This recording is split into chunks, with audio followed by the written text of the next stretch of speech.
Another week. How do you feel about the game overall? I feel like we played well, but we didn't come out with the dub, which is unfortunate. Bro, to be honest, like I don't even want to talk about the game too much because I feel like we're just in the same cycle, but we just repeat the same cycle over and over again. It's just the same sad story, unfortunately. And I Yeah. I had talked to you about it literally like a couple minutes ago. But we're 0 and 34 since we Hmm. joined the Big Ten versus ranked conference opponents. No matter how much talent you have, no matter how much promise you show in non-conference games, in games against bad teams, that's what holds weight at the end of the day. We talked I don't know how many times leading up to Ohio State game about this team put expectations on themselves, and for good reason because Yeah. we've seen so many flashes of it. Um, and I think Saturday was just like a culmination of all of that to where it was just like it's the same old team, bro. Like just when the rubber has to meet the road, we ain't meeting it. Like we're off Yeah. in the distance, unfortunately, and it's really sad, bro, because this team did have so much potential. There really is a lot of talent there, and Yeah. there's just so much to work with. Just for whatever reason, it doesn't click with this team. It seems like, and that's what people on Twitter and everywhere else talk about with the Terps. It's the same old Terps, bro. Like we're gonna have good players. Quite literally. Yeah. Yeah, we're not gonna get it done. It's gonna be, there's penalties at times. There's, bad mistakes when you can't really afford to have them. And there's going to be close games, but they're not going to be close enough to winning. At the end of the day, that's what it comes down to. Like every program has years where they get a big win that they're not supposed to. It feels like for us, we just don't come through on that last part. Michigan this year, Ohio State this year, Michigan last year, kind of Ohio State last year. Like, and you just trickle down the line. It's the same story over and over again. It's really sad because like this team still did some really good things. They're still going to a bowl game, which it'll be three in a row, which is great for the program. And there are steps, but Yeah. at some point, you either got to reach the top of those steps or you got to jump and skip a couple. Like, you know what I'm saying? Hmm. Give me something to say. Wow, like that's the one. But it just isn't there, bro. Yeah, I think it's one of those things where, like we talked about last week, you're playing a game where you have nothing to lose, and that's something that the sports reporter on the show said when she said that Locke said this week we have nothing to lose. Let's just go out there and Mm-hmm. play football. So like when you have a lot of expectations, that's one thing because you're playing with that that pit in your chest, like if I lose or if I don't perform, then the expectations that I set for myself and that people set for me will be wiped out. But when you're in a position like how they were last week, you literally have nothing to lose. You got the bowl game locked in. The season is what it was. You just go out there and play football. And it still seemed like the same way that they played football earlier in the season when there was all those expectations is the same way that they're playing football now. So then it begs the question, like, what is it? Is it just like a Maryland curse? Is it like, I don't know. Is it coaching? Is it like the players? Like what specifically could be the reason why the same way that you play when you have all the pressure is the same way you play when you have no pressure? There should be some change, in the way that they come out and perform, but it's really just a conundrum, honestly. No, it is 100%. And like we don't need to beat the same old drum. Like that game is what it is. And to be honest, Yeah. there's really not a whole lot to say about this last game. Like we're playing Rutgers. It seems like we play them the last game of the season a lot. It's a little Yeah. different in the fact that they're bowl eligible, just like we are. We're 6-5. They're 6-5. They've Yep. had some pretty good moments against some higher level teams, and we've had some good moments, but neither of us came through. It's the same old, same old. Um, and I mean, they're playing for a slightly better bowl game. You know what I'm saying? Hey, like we Hmm. talked about, maybe the winner gets to go down to Florida and play in Tampa or Orlando. The loser takes their butt up to Fenway and has to play in the snow. If that's something to play for, then do what you got to do. Like figure it out. Yeah. Greg Schiano's the head coach there, so like they're going to be well coached. They're going to be tough. They showed that all year long. Their quarterback is pretty talented. He does some good things, but at the end of the day, this game is a wash. Like to be honest, this game isn't changing the future of the program. It's not. I don't think this game in particular is getting a coach fired or is Hmm. getting a guy a promotion. Like this game is what it is. So on a better note, as the season is wrapping up, something different that we can do is we can talk about just some season superlatives, right? So to Hmm. start, I want to go straight into the most valuable player. I want to say biggest surprise. Who was the guy that you didn't have pegged and he came out and he made an impact either side of the ball? Like who's that surprise for you? I would definitely say it's one of those two receivers that came in, the transfers. I think a lot Mm-hmm. of people were leaning on more so like some people were leaning on Felton, some people were leaning on Prather. But when you look at it, they both came out and like they're performing very evenly, or they have performed very evenly this season. So Mm-hmm. I think they honestly met the expectations because you combine both of them into one person, and that's 1,000-yard receiver right there with 10 touchdowns. Because looking at the stats, bro, Prather, 40 receptions. Felton, 43. Prather, 604 yards. Felton, 583. And they both have 5 touchdowns. You know what I mean? Like that's coming in and fitting yourself into a system and just getting in where you fit in. You feel me? So like I feel like they weren't like the shock of the season because of course when you bring in a receiver, you're expecting them to come in and perform, especially a senior like a receiver that's experienced. But like they both just came in and did exactly what they needed to do. It wasn't one person outshining the other. They played complementary football and they fit into the scheme of the team very well. So I think that was definitely the highlight for me this season. Bro, you know what's crazy? So one, I think you might have Ty Felton confused with Tyrese Chambers because Chambers is the Mm. receiver from FIU, and I forget where Prather came from. I think he came from a bigger school. I think Ty was here last year. I think Ty's just young, but Ty did ball Oh, at okay. good points of time. But what's funny You're is right. You're right. You're if right. You're we right. yeah. Chambers. Yeah. Mhm. Okay. Got you. Got you. Got you. Got If you. we go back to the first episode, my preseason pick for most valuable player, I said Uh huh. exclude Talia because that's just is what it is, was Chambers because I was like, dude was a thousand Mm. yard receiver, like transferred early, like plenty of experience, and Yeah. Prather didn't really have as much experience.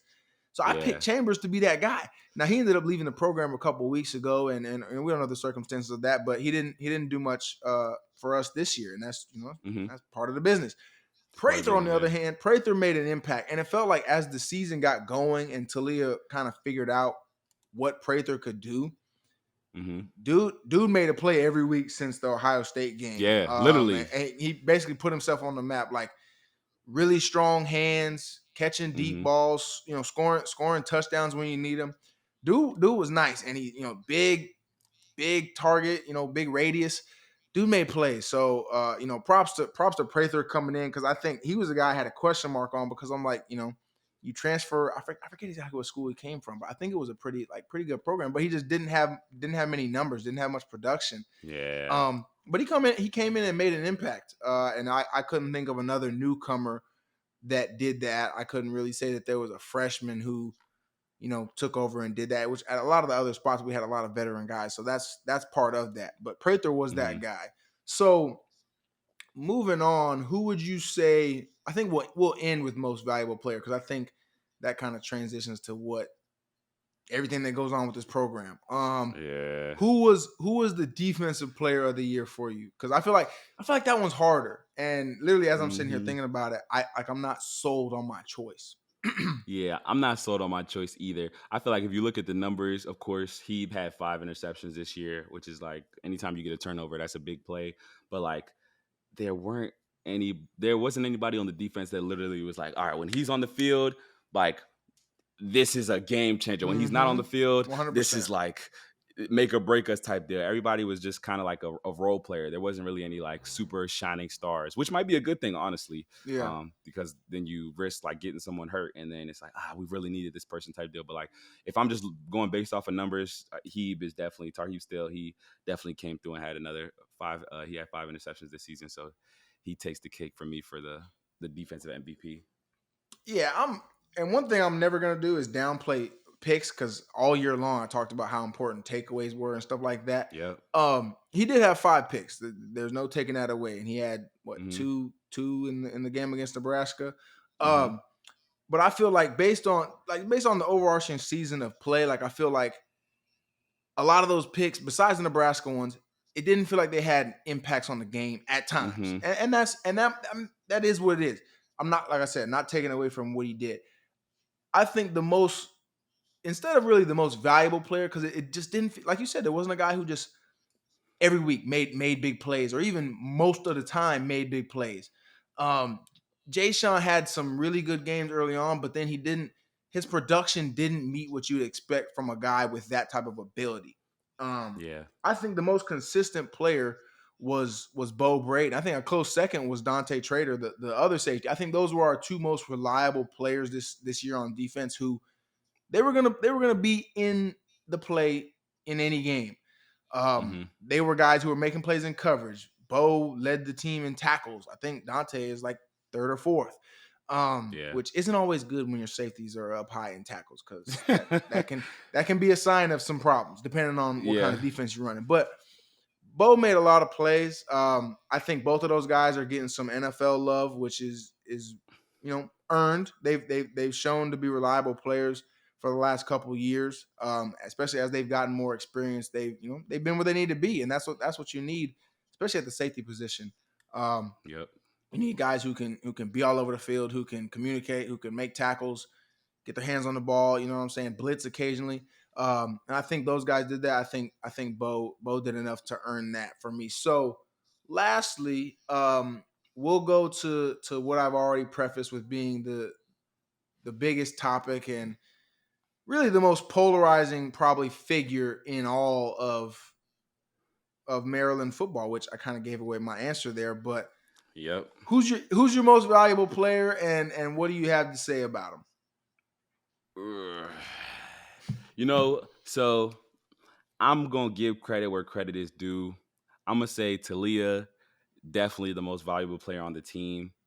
In terms of the quarterback, the team lives and dies as the quarterback plays. So like we've said all season, like when Talia is hitting, he's hitting. And when he's Mm-hmm. not, he's not. There's no in between. Which lends itself to like the games where we really needed him to come through, he wasn't able to come through. But then you look at the numbers in terms of productivity, and like he's putting up numbers. He's getting the ball into receivers' hands, and like he's making plays. But ultimately, football is a game of the scoreboard. So at the end of the Mm-hmm. game, you look up at the scoreboard, and if your team has less points than the other team, that means that you didn't do what you had to do ultimately. So it's like, as much as we love Talia, we're big fans of him.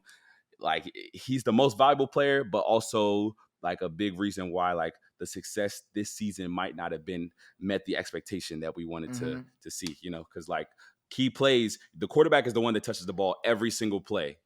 So it's like that ball is the team. And if that ball is put into the other team's hands, then that's someone that's hurting the team in that sense, figuratively. So that I would say, yeah, definitely Talia. He's the most valuable player on my side. But what's your pick? Who's the most valuable to you? We're in the same boat, bro. It's Talia. It's been Talia really since he walked into the building. Yeah. And like you said, like it's so hard because there's so many things to love about him as a Mhm. person for sure, and as a football player, because that's what he's here to do. And he did so many great things. I mean, he literally rewrote every record relating to quarterbacks in Yeah. Maryland history, and you can't take that away. And that's Mhm. something to be proud of, to be praised, and all the above. But at the end of the day, like you said, wins and losses are what you play this game for. Um, Yeah. and like, one day when we look back on it and we say, okay, where does Talia rank in terms of like all-time great players? You can say he's beaten everybody in the stat sheet, but can you say he brought Maryland to a higher level as a program from where he potentially could have? I'm from where the program was when he got here. We have improved 100%. We're going on a three-year bowl game streak, and that is a step. But again, it's not a leap. It's not something that the best quarterback in program history per the numbers. You expect more. Like Yeah. when you start talking about Boomer Esiason, Stephon Diggs, Torrey Smith, Randy White, Sean Merriman, EJ Henderson, all these football players who are incredible guys. And I couldn't tell you exactly where they were in terms of bringing the team conference championships and affecting Mhm. national champion, affecting wins and all that kind of stuff. I really couldn't tell you off the top of my head, but you know those names and you know what is associated with them in terms of their impact at Maryland as a football player.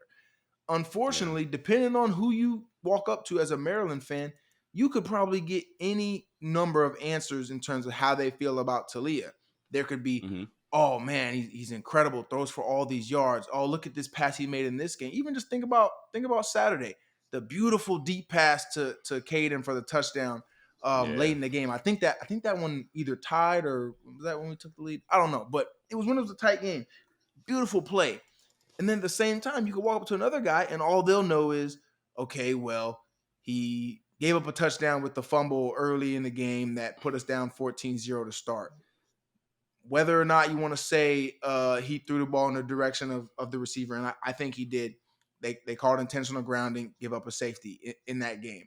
You talk about the Iowa game a couple of years ago, 4 interceptions in a quarter. Like those type of things, those are Yeah. going to be remembered more so than all the yards he threw for, all the touchdowns he threw for, because there was no defining win that set him apart in terms of we won this game because Talia was here. And as Hmm. messed up as it's going to sound, there's going to be people who are going to say, we lost XYZ game in part because of Talia's inability to do XYZ, hold on to the ball, Yeah. make the smart play when we needed him to make it. And that's what's so messed up about football. That's what's messed up about playing the quarterback position is there's so much that comes with that. You can, man, when you riding high as a quarterback, they're like, bro, Oof. you get Messiah. bro. They carry you off on their shoulders after the game. The media loves you. Your family loves you. You got family coming out the woodworks talking about, oh, that's my cousin, that's my nephew. The girls love you. I want to be with the quarterback. Like, bro, They that's put you on coffee, cereal. I was yeah. in You know Buffalo what I mean? yesterday. You get They on the got Wheaties Josh on box. everything, literally. Exactly. You get the posters. You know, it's like, bro, you get the money, like, Pat Hmm. Mahomes deal. So it's the quarterback is everything. But then you're on the flip side of it and you make a couple bad plays and now you're the worst thing that's happened to us, yada yada yada. And Yep. that's what comes with the territory. Like it's really, really hard to play quarterback, and it's even more hard when at times you look great and at times you just don't. Like it's so tough. And like me personally, I'm thankful for what he did for Maryland because who's to say we do have a three-year bowl game streak without him? Who's to say we're not right in Yeah. the same position we were when Locks first got here? Like he is a huge part of that at the end of the day, Hmm. and it's just tough. I feel for him, and I wish he would have been able to get at least one of those signature wins that Yeah. everyone will remember him by. But man, it's what comes with the territory, and it's what comes with playing football. Um, Agreed. that's how it goes. Yeah. I would say, what do you think? Do you think that Maryland will go out and grab a new quarterback, like try to draft, like not draft, it's basically Oh, draft transfer now. portal. Try to, try to transfer portal, or you think they're gonna ride with one of the guys that they have, like Billy or Man, Champ. They the other have guy a they have, young guy named Champ. Champ Long who just came in last year. I don't know if there's anyone else between him and Billy on the depth chart. I mean, I assume there is, but who knows? We haven't seen him. It's tough because Billy was a transfer who came in and he didn't play terrible last year when he did have to come in the game a little bit. I think it was against Indiana. But I'm not. I mean, you're not sold on him. I mean, like we just talked about, everything rides on the quarterback. Hmm. There have been Maryland teams that were literally a quarterback away, and we thought we had that guy in Talia, and even that wasn't enough. The best statistical quarterback in Maryland history wasn't enough. So you have to keep Mm, looking. That's part yeah. of it. Um, you know, maybe Coach Locks and the collective and everybody can come together, grab some NIL money, and go get them one. Like who knows, man? Because I mean that changes everything. Look what Jaden Yeah. Daniels going from Arizona State to LSU did. Like he went there and he is, now put himself in a first round pick type conversation and in the Heisman discussion, even though their team isn't necessarily doing all that well. Um, that's what it takes. Like I don't know if we gotta, everyone gotta call Kevin Plank and say, hey man, we need the first ever Under Armour sign. Like I think Washington did that with Michael Penix and Romeo Odunze. They gave them Adidas deals, so they're Adidas athletes while in college. Oh wow. If we can go and say, I think Sam Hartman for Notre Dame actually Yes. is signed by Under Armour, so he wouldn't be Yes. we wouldn't be getting the first one, but Wouldn't we be would the get the first. first. We would be Yeah. the first at Maryland, and obviously that holds a different kind of weight. Being the poster boy for Under Armour while you're in college at the University of Maryland, where it was founded, uh, you can get somebody with that. especially when you talk about, okay, we have some a young core of players as well. Hey, maybe Yeah. maybe that's something we can do. Who knows? That is You that see, is you see Under Armour doubling back. They're going back to their OG heritage as yeah, a brand with the yeah. protect this So house and stuff like that. So so that's hey, maybe it's time they protect our house, University of Maryland.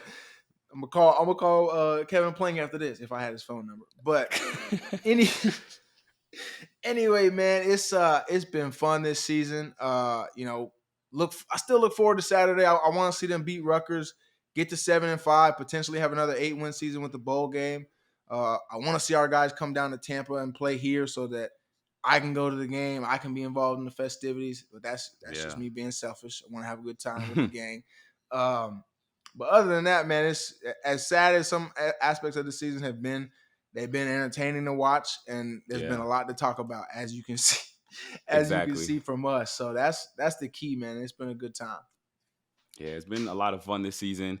Um, Definitely hope that the Terps continue to build on this season and get better because I know that Locks is going to be back and he's going to be just as tenacious as he was with this season, trying to just build on next season because we have the talent, we have the ability to go out and get the best talent too. So we got to finish out strong in the regular season, win this bowl game so we can have a winning record that we can look at and smile at, and then see where the chips fall from there. But Yes, sir. appreciate y'all tuning in with this. Definitely stay posted. We're going to get this dub against Rutgers, and then we're going to see where we're going bowling. Yes, sir. Talk to y'all soon.